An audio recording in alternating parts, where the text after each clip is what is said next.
नमस्कार, आप देख रहे हैं प्राइम टाइम। मैं हूं आपके साथ सुहेल खान। मध्य प्रदेश में काफी इंतजार के बाद आखिर निगम मंडलों में नियुक्तियां कर दी गई हैं। सरकार ने 16 अध्यक्ष और 9 उपाध्यक्षों की लिस्ट जारी कर दी। इस लिस्ट में कांग्रेस से बीजेपी में आए सिंधिया समर्थकों का खास ख्याल रखा गया है। इसके अलावा इस लिस्ट में पिछड़ा वर्ग से आने वाले चेहरों को भी खास तवज्जो मिली है। वहीं क्षेत्रीय संतुलन का भी ख्याल रखा गया है। प्रदेश के लगभग हर क्षेत्र के चेहरों ने इस लिस्ट में अपनी जगह बनाई है।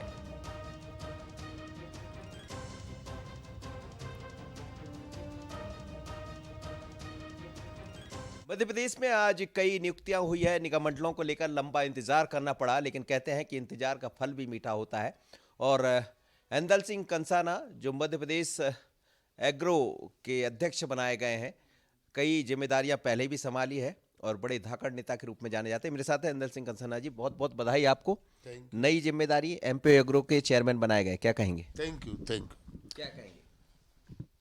अब देखते हैं क्या है, जो भी अच्छा सरकार के हित में, जनता के हित में होगा वो करेंगे। लंबा इंतजार करना पड़ा है। इंतजार में मजा आता है, इंतजार का फल मीठा होता है और इंतजार के बाद कोई चीज मिलती है तो अच्छा लगता है।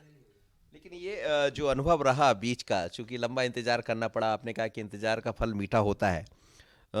सीनियर लीडर हैं आप, कांग्रेस में जिम्मेदारी संभाली, भारतीय जनता पार्टी में अब आप नई जिम्मेदारी संभाल रहे हैं, पर जो बदला हुआ राजनीति समीकरण, बदली हुई चीज़ें, अब एक नई जिम्मेदारी के साथ आप एमपी एग्रो की जिम्मेदारी संभालेंगे। और एमपी एग्रो वो है जो किसानों से जुड़ा है, जिसमें कई तरह की चीज़ें सीधे जुड़ने का मौका मिलता है। बड़ी जिम्मेदारी दी है मुख्यमंत्री जी ने। मैं पूरा प्रयास करूंगा कि अपनी जिम्मेवारी पर खरा उतरूं। माननीय मुख्यमंत्री ने जो मुझे जिम्मेवारी दी है उसको ईमानदारी पूर्वक निर्वहन करूंगा और जो किसानों के हित में होगा और अच्छे से अच्छा होगा वो मैं करूंगा। ये मेरी जिम्मेवारी है और मुझे पूरा विश्वास है कि कोई ये जिम्मेवारी मेरे लिए पहली जिम्मेवारी नहीं है। मुझे तीसरी बार ये जिम्मेवारी, मैं पहले भी मिनिस्टर रहा, बाद में अभी मिनिस्टर रहा और ये फिर मुझे अभी कैबिनेट मंत्री का जो दर्जा दिया है एमपी एग्रो का, मुझे पूरा भरोसा है कि इसमें हम सफल होंगे और अच्छा कार्य करेंगे और किसान के लिए अच्छे से अच्छा जो हो सकेगा, बन पड़ेगा, वो मैं करूँगा। लेकिन इस जिम्मेदारी के साथ ही क्या ऐसा लग रहा है कि क्योंकि बाकी लोगों को भी वो नियुक्तियां मिल गई है, जो लोग आप सब कांग्रेस छोड़कर बीजेपी में आए थे, और इस बीच में कांग्रेस भी काफ़ी बातें करती रही, तो एक जवाब भी अब कांग्रेस के लिए है कि भारतीय जनता पार्टी अलग है? वो तो तरह तरह की बात कहते हैं, लेकिन जो सरकार ने वायदे किए थे, भारतीय जनता पार्टी ने जो वायदा किया था, वो अपने वायदे पर खरे उतरे हैं और हम उनके वायदे से खुश हैं और आज हम सरकार का अंग हैं। चलिए, तो ऐंदल सिंह कंसाना है जो कह रहे हैं कि अब मैं सरकार का अंग है और वैसे भी सरकार से जुड़े रहे। लेकिन बड़ी बात यह है कि इस बीच में तमाम तरह की बातें चलती रही, पर कहते हैं कि धैर्य का फल मीठा होता है और एमपी एग्रो के चेयरमैन बनाए गए हैं ऐंदल सिंह कंसाना। विजय के साथ मनोज सैनी, बंसलवी, भोपाल। ऐसा बहलाने वाली बात हमारे मुख्यमंत्री जी नहीं करते। उनने जो भी बात करी है, और मुझसे जब तक उनने आज तक अभी मुझे हाल के ही हाल पता चला है, मुझे पहले भी नहीं कहा उनने कि हम तुम्हें बना रहे या नहीं बना रहे। हमने भी, चाहे महाराज हूँ चाहे मुख्यमंत्री जी हूँ, हमने भी उनसे कोई पद नहीं मांगा था आज तक कि हमें कुछ बना दो, कि हमें ना हार गए तो कुछ। आज तक मैं मीडिया के सामने कहती हूँ कि मैंने दोनों ही नेताओं से कोई पद नहीं मांगा। अगर उनने दिया है तो इसमें मेरा जो सम्मान हुआ है, मैं जीवन भर, मैं अपनी पूरी जीवन भर उनका पूरा स्वागत और सम्मान, और उनके कभी उनका नीचा नहीं दिखाऊंगी, अच्छे से अच्छा काम करके दिखाऊंगी। मध्य प्रदेश विधानसभा का शीतकालीन सत्र भले छोटा था, लेकिन यह अपने तय समय में खत्म हुआ और ऐसा बहुत दिनों बाद हुआ। विधानसभा अध्यक्ष गिरीश गौतम ने इसके लिए सभी को धन्यवाद भी दिया। इस सत्र में कुछ नवाचार भी हुए और कुछ विलुप्त होती संसदीय परंपरा का बीज भी अंकुरित हुआ। मिसाल के तौर पर ओबीसी आरक्षण को लेकर सत्ता पक्ष और विपक्ष की सहमति। और क्या क्या हुआ, देखिए इस रिपोर्ट के जरिए। छोटा सत्र, बड़ा असर। सदन में मुद्दों पर हुई बहस, सहमति और विरोध दोनों दिखा। बहुत दिनों बाद सदन में ऐसा संदेश निकला। मध्य प्रदेश विधानसभा का शीतकालीन सत्र 5वें दिन अनिश्चितकाल के लिए स्थगित हो गया। सवाल उठाने वाले कह सकते हैं कि 5 दिन ही सत्र क्यों चला। सत्र को तो लंबा चलना चाहिए, लेकिन अगर बारीकी से देखा जाए तो सत्र भले छोटा था, लेकिन इसका असर काफी हुआ।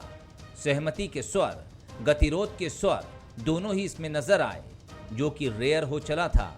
कई वर्षों से आपने देखा होगा कि विधानसभा घोषित जो समय उसमें पूरा कभी नहीं चलती। ये कई वर्षों बाद पहली बार हुआ है कि 5 दिन का यदि निर्धारित अवधि थी तो 5 दिन चलने का अवसर प्रदान हुआ और चले।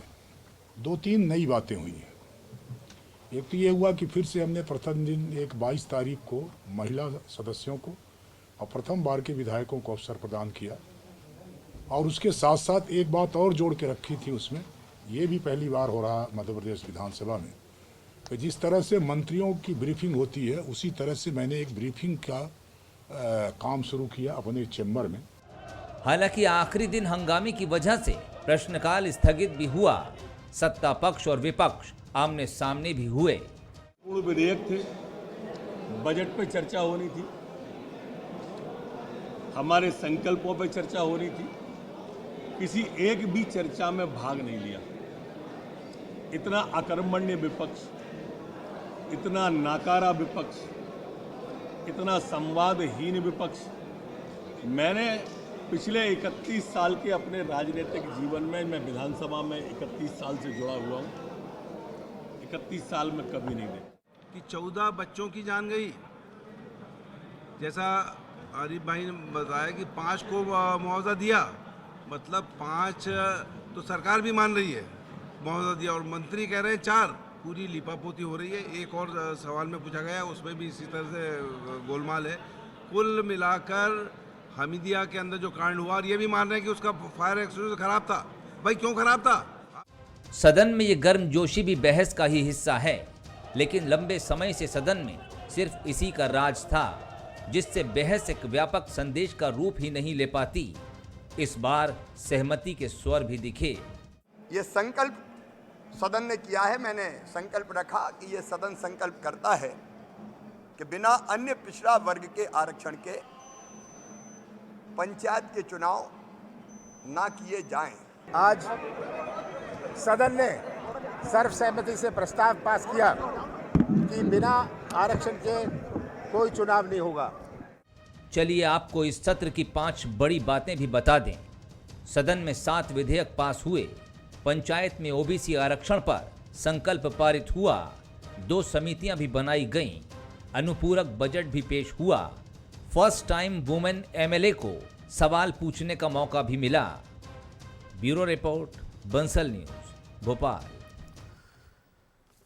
मध्य प्रदेश में कमजोर पड़ रही कांग्रेस ने घर वापसी अभियान का आगाज कर दिया है। शुरुआत विंध्य में हुई, जहां अजय सिंह ने अपना राजनीतिक कद साबित कर दिया। देखिए ये रिपोर्ट। विंध्य में कांग्रेस के कद्दावर नेता अजय सिंह ने फिर हुंकार भरी। पूर्व नेता प्रतिपक्ष अजय सिंह के साथ रीवा, सतना, चित्रकूट, सिंगरौली के तमाम नेता एक मंच पर आ खड़े हुए। खास बात ये रही कि कांग्रेस तो एकजुट दिखी, साथ ही बीजेपी के युवा नेता ज्ञानेंद्र अग्निहोत्री, शकुंतला द्विवेदी के साथ करीब 300 लोगों ने कांग्रेस का दामन थाम लिया। बीजेपी के युवा नेता ने कांग्रेस में आने की क्या वजह बताई, जरा वो भी सुनिए। देखिए, मैं हमेशा भी बोलता हूं कि मैं राजनीति सेवा करने के लिए आया हूं। तो जहां रह के हम अपने साथ जुड़े लोगों की, जो जनता है, जो गरीब हैं, जो असहाय हैं, जो ज़रूरतमंद हैं, उनकी मदद न कर पाऊं, ऐसी जगह मेरा रहने से कोई फ़ायदा नहीं था। इसलिए मैंने भारतीय जनता पार्टी छोड़ दी। विंध्य कांग्रेस उत्साहित है तो इस तरह के आयोजन अब पूरे प्रदेश में करना चाहती है, जिसकी सिफारिश पूर्व नेता प्रतिपक्ष अजय सिंह पीसीसी चीफ कमलनाथ से करेंगे। कांग्रेस घर वापसी करने वालों के स्वागत के लिए तैयार है। मेरी बात कमलनाथ जी से हुई है कि प्रदेश कांग्रेस की तरफ से एक सर्कुलर जाए और जिलों में भी, और इस तरह का अभियान चालू रहे। नहीं, चुरहट भर में नहीं है, पूरे जिले से। कुछ लोग चुरहट से ज़्यादा रहे होंगे, और वैसे जिले के और कोने से भी लोग घर वापसी में हैं। सबका स्वागत है। विंध्य में कमजोर पड़ी कांग्रेस क्या इस अभियान के जरिए खुद को मजबूत कर पाएगी और क्या वाकई ये अभियान आगे प्रदेश में सफल हो पाएगा, ये आने वाला वक्त ही बताएगा। अमित कुमार पांडे, बंसल न्यूज, सीधी। रुख करेंगे छत्तीसगढ़ की तरफ, जहां के निकाय चुनाव में कांग्रेस को जनादेश मिला और बीजेपी को संदेश। नतीजे आने के बाद दोनों ही दल इसके अलग अलग मायने निकाल रहे हैं। कांग्रेस का कहना है कि चुनाव में बीजेपी का हिंदू कार्ड फेल रहा, वहीं बीजेपी कांग्रेस की इस जीत के पीछे सत्ता का दुरुपयोग बता रही है। देखिए ये रिपोर्ट। निकाय नतीजों में मैसेज है छिपा। कांग्रेस बोली जनता ने विकास को चुना, बीजेपी ने भी बताए जीत के मायने। बीजेपी कांग्रेस फिर आमने सामने। निकाय चुनाव के नतीजे आ गए हैं और नतीजे ने साफ कर दिया है कि शहरी जनता का साथ हाथ को मिला है। चारों निगम में कांग्रेस का ही मेयर बनना लगभग तय है।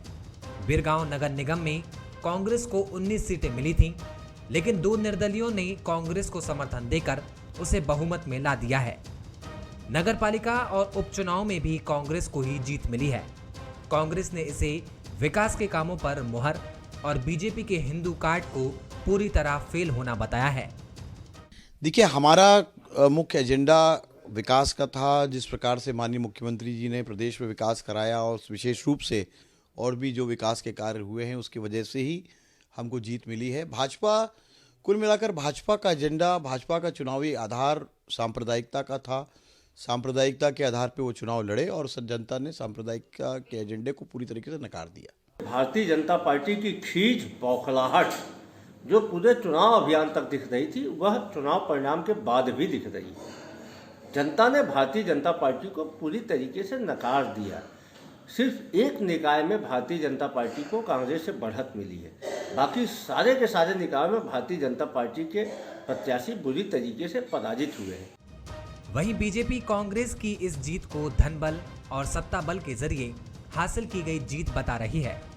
नेता प्रतिपक्ष ने बीजेपी के प्रत्याशियों के कम वोट से हारने के पीछे कांग्रेस की साजिश करार दिया है।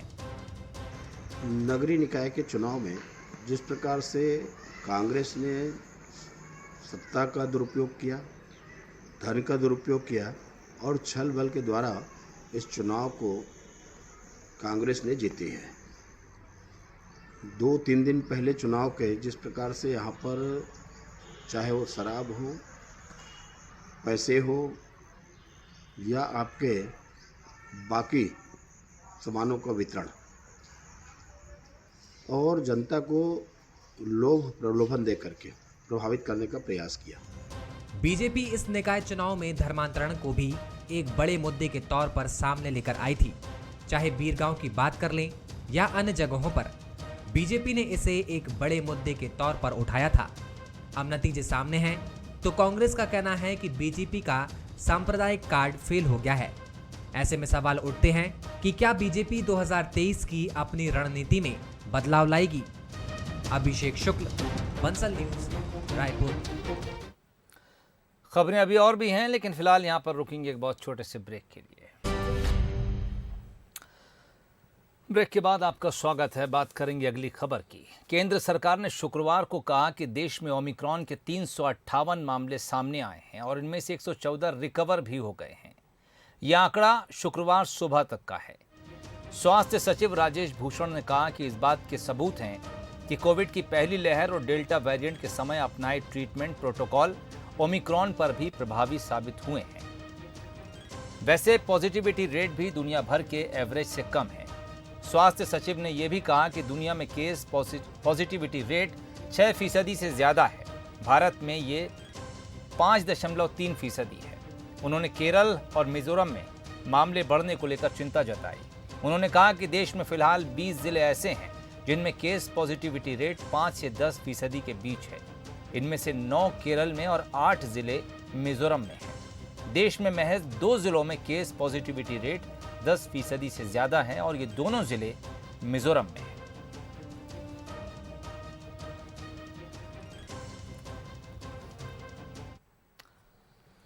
खबर महाराष्ट्र से है, जहां के खाद्य एवं औषधि प्रशासन ने खाने के सामान को अखबारी कागज में देने पर प्रतिबंध लगा दिया है।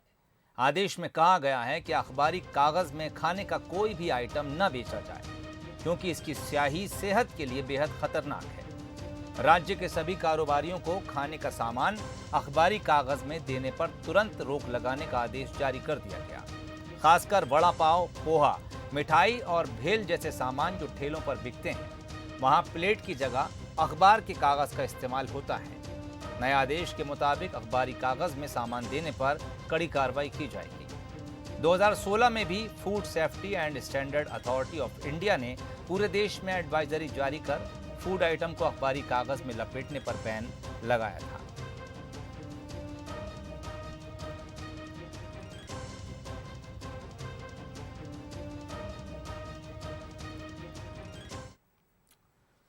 क्या आपने उस बेकरी के बारे में सुना है जहां बनने वाले एक खास केक को खरीदने के लिए लाइन लगती है? और ये लाइन आज से नहीं बल्कि अंग्रेजों के जमाने से लगती आ रही है। चलिए आपको भी उस लाजवाब केक के स्वाद का अनुभव कराते हैं। क्रिसमस का सेलिब्रेशन हो और केक ना हो, ऐसा हो ही नहीं सकता।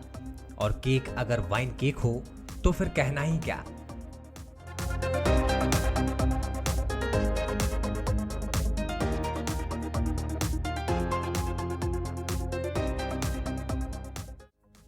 लेकिन जबलपुर में कहने और सुनने के लिए इसके आगे भी बहुत कुछ है, क्योंकि यहाँ क्रिसमस डे के लिए बनने वाला वाइन केक सिर्फ जबलपुर ही नहीं, मध्य प्रदेश ही नहीं, बल्कि पूरे देश में प्रसिद्ध है। और यही वजह है कि क्रिसमस डे पर गोवा, दिल्ली, गुजरात, महाराष्ट्र और बिहार से लोग वाइन केक लेने जबलपुर आते हैं। ये खास केक बनता है जबलपुर की होरी विक्टर एंड सन्स की रीटा विक्टर बेकरी में। हैरत की बात यह भी है कि यहाँ परंपरागत बेकरी जैसी कोई दुकान नहीं है। काम घर से होता है और खरीदारों की लाइन लगी होती है। ये बेकरी की शुरुआत हमारे पिताजी ने ब्रिटिश टाइम से शुरू की थी और कम से कम 60-65 साल हो गए इस बेकरी की शुरुआत किए हुए। भट्टी है जो इसमें लकड़ी डाल के ही केक बनाया जाता है। और विशेषता इस बेकरी की ये है कि अभी क्रिसमस के समय में लोग सबसे ज़्यादा वाइन केक पसंद करते हैं। पूर्व सीएम थे छत्तीसगढ़ के, उनके पूरे परिवार में इस केक की बहुत डिमांड है। छत्तीसगढ़ में के अलावा ये अभी दिल्ली भी केक गया है, ऐसा नहीं है, भारत के कोने कोने में जाता है। और विदेशों से जो परिवार आते हैं क्रिसमस के लिए, तो वो उसके बाद वो उनके लिए, परिवार के लिए केक यहीं से बना के लेके जाते हैं। जब दिसंबर आने वाला होता है, उसके 1 महीने पहले से ही हमारे घर में सारे फ्रूट्स जो मेन आइटम्स इसमें डलने होते हैं, चेरी, पिल, हम लोग हर चीज़ मंगवा के पहले से ही रख लेते हैं, ताकि फ्रूट का स्वाद बहुत ज़्यादा अच्छा हो। उसमें हर चीज़ की हर क्वालिटी से हम हर चीज़ को अच्छे से पूरा फुलफ़िल करते हैं। और जो भी जितने भी कस्टमर्स आते हैं उनको हम ये भरोसा दिलाते हैं कि उनके केक्स अगर हमारे पास हैं तो वो सेफ़ रहेंगे। हमारे यहाँ रम केक मिलते हैं और रिबन केक मिलते हैं। रिबन केक में आपको तरह तरह के कलर्स मिलेंगे एंड फ्रूट वो मेनली प्लेन होता है। बट जो ज़्यादा लोग पसंद करते हैं वो रहता है प्लम केक या रम केक, क्योंकि वो लोगों को बहुत ज़्यादा अच्छा और उसका ज़्यादा टेस्ट उभर के आता है, इसलिए ज़्यादा लोग वही पसंद करते हैं। करीब 150 साल पहले विक्टर परिवार गोवा से जबलपुर आया और यहीं बस गया। परिवार ने जीविका चलाने के लिए केक बनाना शुरू किया तो लोग स्वाद के दीवाने हो गए। 4-5 साल से यहाँ पे केक बनवा रहे हैं और यहाँ की केक की एक खासियत है कि बहुत अच्छे से बेक होता है और आपको समय पे मिल जाता है और ज़्यादा देर आपको वेट करना नहीं पड़ता, यानी सर्विस भी बहुत अच्छी है। जी हाँ बिल्कुल सब हमारे सामने ही वो उसका मिक्सचर फेंटा जाता है मशीन में और सारी सुविधाएं यहाँ पे दी गई हैं, उसके हिसाब से ही सब कुछ होता है। प्रदेश और देश में इस केक की डिमांड ये बताने के लिए काफ़ी है कि इस केक का कोई सानी नहीं है और शायद हो भी नहीं सकता, क्योंकि इस केक में सिर्फ स्वाद ही नहीं बल्कि विक्टर परिवार का अनुभव और प्रेम भी शामिल है। अमित सोनी, बंसल न्यूज, जबलपुर। चलिए, इस लाजवाब केक की स्टोरी के साथ ही बुलेटिन में फिलहाल इतना ही। इजाजत दीजिए, नमस्कार।